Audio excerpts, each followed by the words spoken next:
Monsieur le ministre des Transports, permettez-moi de vous parler de l'Île-de-France du quotidien, celle des habitants qui vivent à 1 heure de Paris, mais qui en mettent 2, voire davantage pour rejoindre leur travail, celle des usagers qui partent avant le lever du jour sans savoir à quelle heure ils rentreront chez eux.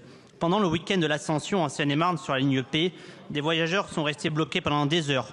Bus de substitution saturés, voyageurs laissés à quai, attente interminable, tension croissante et temps de trajet parfois doublés ou triplés.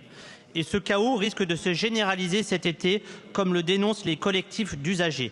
En effet, les travaux simultanés sur la ligne P et R, mais aussi sur tous les RER, vont provoquer une saturation massive du réseau francilien.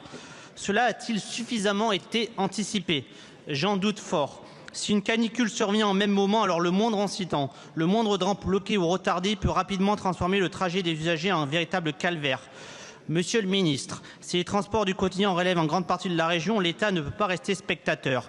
Les Seine-et-Marnais sont les grands oubliés des transports franciliens.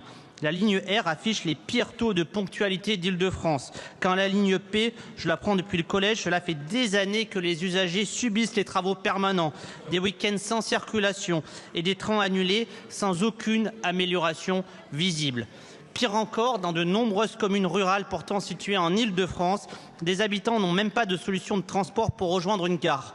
Pas en bus, pas une liaison adaptée, rien. En 2026, dans la première région économique d'Europe, certains habitants vivent à 1 heure de Paris, mais à des années-lumière des transports en commun. Au fond, les Franciliens et plus largement les Français demandent peu: des trains à l'heure, davantage de bus, des travaux enfin maîtrisés et une information quand surviennent les perturbations. Monsieur le ministre, qu'allez-vous faire pour éviter le chaos annoncé cet été et quand allez-vous enfin garantir à chacun un accès fiable et équitable aux transports en commun? Merci beaucoup.